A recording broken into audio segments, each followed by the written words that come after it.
Welcome back to the Deep Dive. And today, we are jumping right into what I can only call the absolute chaotic waters of the CCFL. Yeah, that's a good way to put it. I mean, we're looking specifically at the run from week 0 all the way through week 4. And if you've been following along, you know the theme today has to be user versus user. It's really the only title that fits this stretch of games. I mean, it really is. It is, Yeah. because we're not just looking at, a simulation engine spitting out random numbers here. We're seeing personalities. Right. We're seeing stubbornness. We're seeing adaptability. And frankly, we're seeing some pretty serious bad blood start to boil over. That is the user element, right? Yeah. A computer simulation doesn't get angry. No. It doesn't get on a microphone and trash talk its opponent in a press conference. But when you look at the data from these first 4 weeks, you can just see the human fingerprints all over it. How so? Well, you see panic in the play calling, you see ego in those go-for-it decisions, and you see the distinct clash of philosophies. And that's exactly our mission today. We've got a mountain of game summaries, box scores, and even some, let's say, spicy press conference transcripts. Oh, yeah. We're going to peel back the layers on the turnover epidemic from week 0. We're going to dissect the war of words between Texas and Auburn. And we are reading the quote. Oh, we are absolutely reading that quote verbatim. And we'll finish up with a look at how the ground game is, for some teams, literally saving their season. We have a lot to cover. The statistical anomalies in just this block of games are some of the wildest I've seen in a long, long time. So let's just get right into it. The week ear shakeout. If there was ever a welcome to the Thunderdome moment, it had to be that Oklahoma versus USC game. The scoreboard breaker. Yeah. Number 1 versus number 10. Yeah. The final score was 56-42. Oklahoma gets the win. A combined 98 points. Exactly. And just looking at that, you'd think, okay, this was just two heavyweights trading punches for 60 minutes, right? Yeah. An offensive masterclass. But that's the surface level take. If you actually dig into the play-by-play, this wasn't really a boxing match. Yeah. No, it was more like a comedy of errors on one side that, well, it turned into a tragedy for them. Oh. I mean, look, offensively, these teams were basically mirrors of each other. Oklahoma had 563 yards. USC had 494. Okay, so pretty even. Right. Both quarterbacks threw for over 400 yards. Yep. In a vacuum, looking at yardage alone, this is a coin flip game. But the coin just kept coming up tails for USC. 5 times, to be exact. USC committed 5 turnovers. 5. 5, and this is the first big takeaway for anyone listening. You simply cannot win a shootout if you're just handing the ammunition to the other guy. 5 turnovers is just, it's absurd. That's like ending a drive every other time you touch the ball. Mm-hmm. But here's the stat that blew my mind when I was reading your notes. USC's third down conversion rate. 0%. How is that even mathematically possible? I don't understand. You put up almost 500 yards of offense, you score 42 points, and you don't convert a single third down. It's the definition of boom or bust. It tells us USC was living entirely on these huge, explosive plays on first and second down. Right. They were either hitting home runs or they were striking out. They had zero ability to sustain a methodical drive. Oklahoma, on the other hand, What were they at? they were converting 60% of their third downs. They were controlling the pace. USC was playing like arcade football. Arcade football is the perfect way to put it. It's fun for the highlight reel, but it's empty calories. You get the yards, but you don't get the win. You can't hold the ball. Right. Now, while those two were basically setting off fireworks, we had the complete opposite happening in other games. I'm looking at Arizona State versus Auburn and LSU versus Notre Dame. The defensive struggles, or depending on how you look at it, the offensive implosions. Yeah, let's look at Arizona State beating Auburn 17-12. The stat that jumped out at me wasn't the score, it was the clock. Time of possession. And this is where that user style really clashes. Arizona State held the ball for over 13 minutes. Auburn, 6 minutes and change. ASU literally doubled them up on the clock. That has to be so exhausting for a defense. You finally get a stop, you sit down, grab a drink, and 30 seconds later, you're running back out there. It's completely demoralizing, and it forces Auburn's offense into a corner. When you barely have the ball, you feel this pressure to score fast, which leads to risky throws, which leads to... mistakes. Exactly. Auburn turned it over 3 times. They only had 98 passing yards because they never found a rhythm. But if we want to talk about a true sickos game, a real grinder. Oh, we have to talk about LSU and Notre Dame. 12-3. LSU wins. Yep. I didn't realize we were allowing baseball scores in the CCFL this year. It was ugly, but it was instructive. Notre Dame had 5 turnovers. There's that number again, 5. It's the magic number for a guaranteed loss, it seems. But the real killer stat for Notre Dame wasn't just the turnovers, it was their red zone trips. Like many. They had zero. Zero. Not one single snap inside the 20-yard line. So unlike USC, who at least moved the ball and then coughed it up, Notre Dame couldn't even get to the doorstep. So it was just a midfield battle. The whole game. Total yards were 161 to 150. It was a game played entirely between the 30s. It sounds like both teams were more afraid to lose than they were trying to win. And then you have Alabama over Penn State, 17-11. But looking at the box score, it looks like Penn State actually played better. On paper, yeah, they did. Penn State outgained them 209 to 185. They had better third down efficiency, 50% to Bama's 28%. They are moving the chains. They were, but, and you can stop me if you've heard this one before. Let me guess. Turnovers. 3 turnovers for Penn State. Alabama only had 1. This is that classic bend, don't break philosophy. Right. Alabama was perfectly fine letting Penn State march between the 30s because they knew eventually Penn State would make a mistake. And they did. So it really seems like the big lesson from week 0 is pretty stark. It doesn't matter how fancy your playbook is. If you can't hold on to the rock, you're going to lose. It's the fundamental variable. In a user league especially, ball security is the great equalizer. You can have the best scheme in the world, but if the dice roll a fumble, The scheme doesn't matter. it doesn't matter at all. All right, let's move to week 1. Because if week 0 was about sloppy play, week 1 was about bad blood. We have to talk about Texas versus Auburn. This was emphatic. Texas wins 45-22.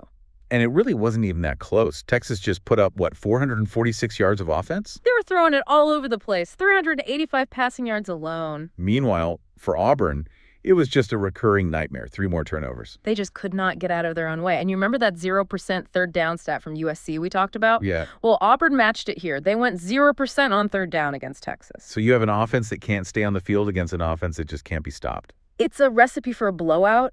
You just can't win if you never convert a third down. It puts way too much pressure on your defense. But the game itself, the stats, they were almost overshadowed by what happened after. The post-game presser. Oh, the Lone Star Defiance address. Look, we try to be objective analysts here. We're just looking at data. But we also have to report on the culture of the league. And the Texas head coach, he did not mince words. No, he did not. So I'm just going to read the quote directly so we have the full context. This is the Texas head coach talking about the Auburn coach. He says, "Fuck Auburn and that sorry-ass head coach. Y'all soft and will always be soft." Wow. Okay. Yeah. Tell us how you really feel, right? Soft is a fighting word in football. It is visceral. It's personal. But here's the uncomfortable truth for Auburn fans. Looking at the week 1 stats, was he wrong? That's the question, isn't it? When you get called soft, that's usually about physicality. And look at the metrics. Texas forced 3 turnovers. They held Auburn to 0 third down conversions. They physically imposed their will on both sides of the ball. They ran up 45 points. Exactly. So you can call the comments unsportsmanlike, you can call them rude, but you can't really call them inaccurate based on those 60 minutes of football. Texas bullied them. It definitely sets the stage for a massive rivalry going forward. But Texas wasn't the only story in week 1. We saw a really interesting flip-flop with Oklahoma. This was a great case study in variance. In week, Oklahoma won because their opponent turned it over 5 times. Right. They were the beneficiary. And in week 1 against Florida, Oklahoma was the one handing out gifts. They turned it over 3 times. Florida played a clean game, 0 turnovers, and they won 31-24. It's amazing how fast that pendulum can swing.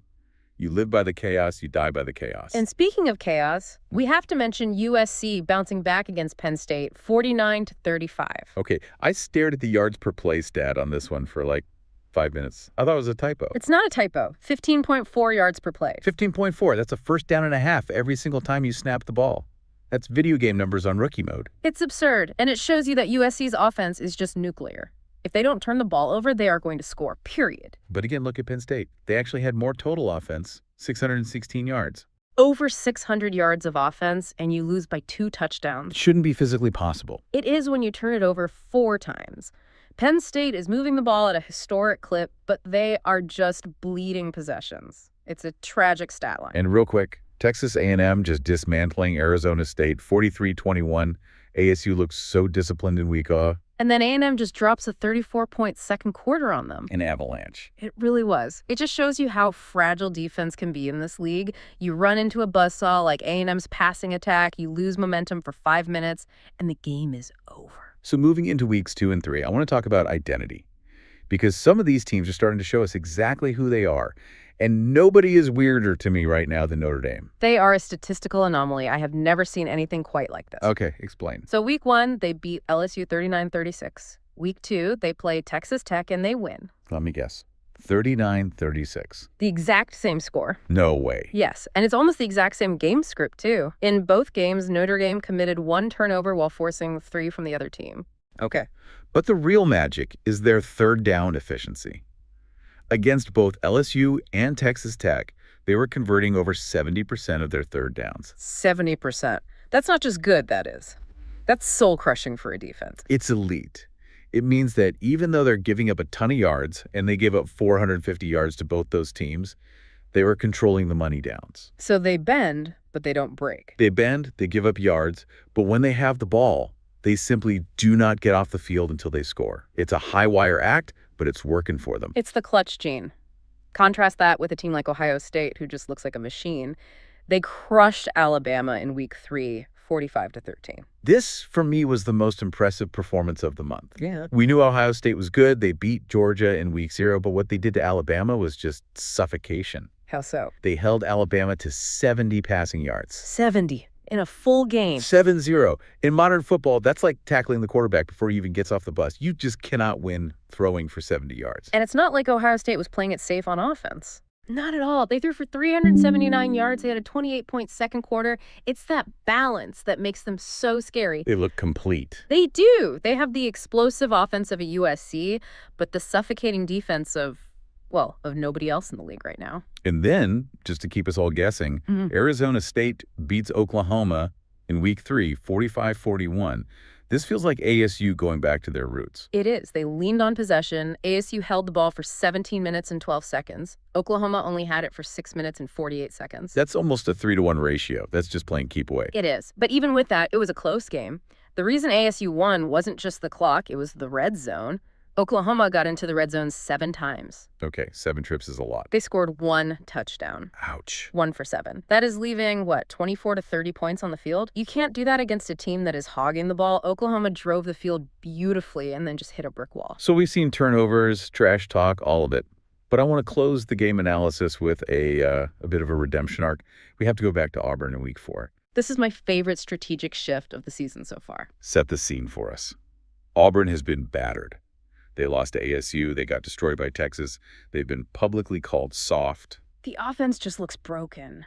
And now they have to play TCU, who's ranked number 6 in the country. This looks like another blowout waiting to happen. It does.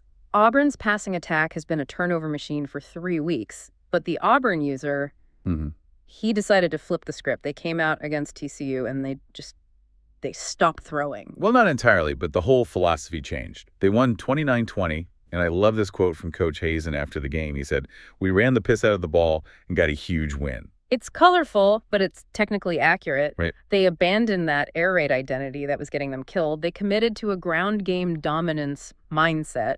By running the ball, they shortened the game, they kept their own defense fresh, and most importantly, They minimized the turnovers. they minimized the turnovers.